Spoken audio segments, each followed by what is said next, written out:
अस्सलाम वालेकुम, welcome back to my YouTube channel. आज मैं आपसे शेयर करूंगी चौकोर लच्छा पराठा बनाने की रेसिपी। तो बनाना स्टार्ट करते हैं। सबसे पहले यहाँ पर मैंने आटे का एक मीडियम साइज़ का पेड़ा बनाया है। आप किसी भी साइज़ का पराठा जो बनाना चाहते हैं उसी साइज़ से आप यहाँ पर आटे का पोर्शन ले सकते हैं। इस तरह से बाकी भी यहाँ पर 3 से 4 मैंने पराठे बनाने हैं, तो तमाम पेड़ मैं यहाँ पर तैयार कर लेती हूँ। उसके बाद मैं आपको दिखाऊँगी कि किस तरह से आपने चौकोर पराठे को तैयार करना है।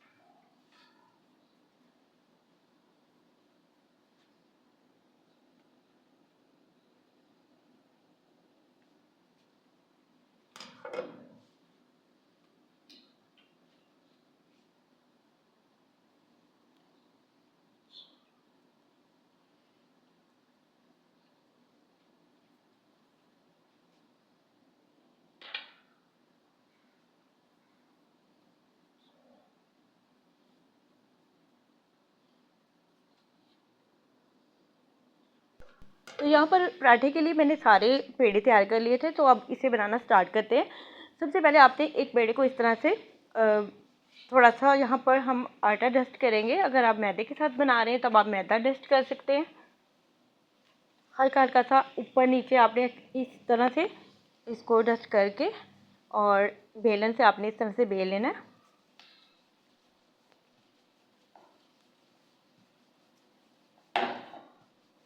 और आपने इसको अच्छी तरह से बेलना है ताकि इसके सारे जो कॉर्नर है ना वो बिल्कुल इक्वल तौर पे जो है पतले हो जाए। बहुत ज़्यादा आपने इसको थिक नहीं रखना। और जहाँ लगे कि आटा चिपक रहा है बेलन के साथ वहाँ पे आप हल्का सा इस पर आटा डस्ट कर दें, लेकिन बहुत ज़्यादा आपने आटे के साथ इसको नहीं बेलना।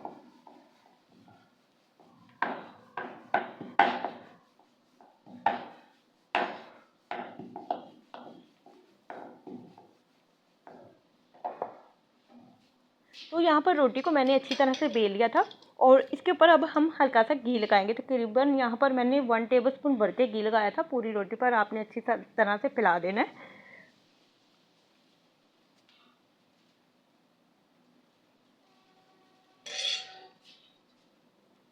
घी लगाने के बाद इस पर हल्का सा हम इस तरह से आटा फैला देंगे। और ये सब करने का मकसद ये है कि जब हम पराठे को तैयार करेंगे तो इसमें लेयर्स बहुत अच्छी बनेगी। और इसकी एक साइड को फोल्ड करके दूसरी साइड को इसके ऊपर से इस तरह से करके और साइड वाला कॉर्नर एक साइड पे और दूसरा कॉर्नर इसके ऊपर से प्रेस करते हुए बहुत ही केयरफुली आपने इसको प्रेस करके इस तरह से आपका कुछ जो है रोटी की जो है पेड़े की शेप बन जाएगी। और हल्का सा साइड से हम इस तरह से प्रेस कर लेंगे ताकि हमारा जो यहाँ पर हमने एक लेयर के तौर पर अंदर जो भी लगाया है घी और आटा वो बाहर ना आए। तो बहुत अच्छी तरह से आपने इसको इस तरह से शेप दे लेनी है। इसके बाद हल्का सा इस पर आटा डस्ट करेंगे। आटा डस्ट करने के बाद सारे कॉर्नर से हर तरह से बेलन चलाते हुए इसे हम अच्छी तरह से बेल लेंगे ताकि ये इक्वल तौर पर जो है स्क्वायर बिल्कुल बन जाए। यहाँ पर बस यहाँ पर सारी साइड को आपने अच्छी तरह से बेलन से इक्वल कर लेना है। और तवे को ऑलरेडी आपने चूल्हे के ऊपर रख लेना है और बिल्कुल लो फ्लेम कर देनी है ताकि थोड़ा सा गर्म हो जाए। उसके ऊपर बाद में हम हल्का सा घी लगाएंगे।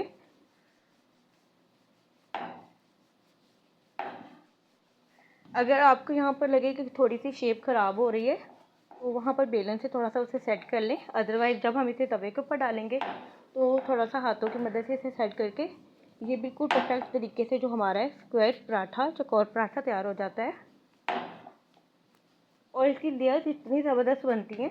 आप इसे अगर कोई चीज़ नहीं भी है साथ खाने के लिए तो सिंपल आप इसे वैसे भी खा सकते हैं। मतलब चाय के साथ आप बहुत ही ज़बरदस्त ये लगता है। तो यहाँ पर हमारा पराठा जो है बेल हो चुका है। तो बस इसे तवे पर डालते हैं। हल्का सा यहाँ पर घी लगाना है आपने, बहुत ज़्यादा आपने घी नहीं लगाना।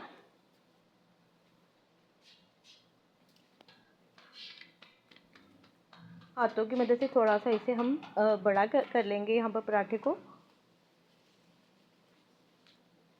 स्टार्ट में आपने ना बिल्कुल जो फ्लेम है बिल्कुल लो पर रखनी है, और जब पराठा हम इस पर डालेंगे उसके बाद आपने मीडियम पर कर लेनी है। और यहाँ पर डालने के बाद इसके ऊपर आपने यहाँ पर तकरीबन 1 से 2 टेबलस्पून मैंने यहाँ पर घी के लगाए थे। थोड़ा सा नीचे से हमारा पराठा बनता है तो थोड़ा सा उस पर हल्का सा गर्म होता है तो हम इसकी साइड से चेंज कर लेंगे।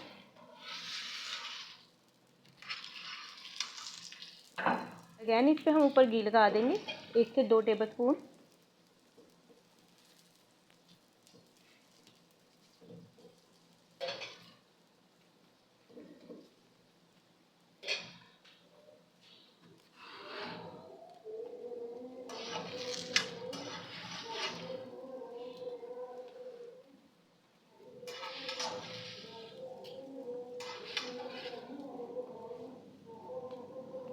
और थोड़ी थोड़ी देर के बाद हम इसकी साइड को चेंज करते रहेंगे ताकि हमारा जो पराठा है ज़्यादा कलर ना ले जाए। बिल्कुल हमें यहाँ पर थोड़ा सा क्रिस्पी भी रखना है और एक अच्छा सा इस पर कलर आना चाहिए।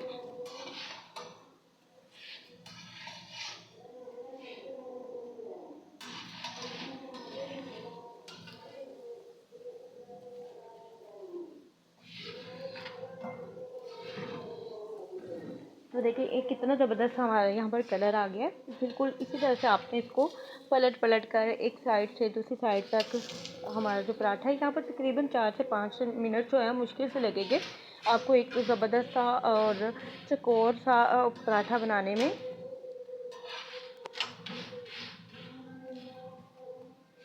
तो ऑलमोस्ट हमारा पराठा डन हो चुका है। आप इसे अचार के साथ खाएं, किसी भी वेजिटेबल सब्ज़ी के साथ खा लें या किसी भी सालन के साथ आप इसे ट्राई करें, और चाय के साथ तो ये बहुत ही मज़े का लगता है। बिल्कुल इसमें टेस्ट जो है ना बिल्कुल पूरी जैसा आता है।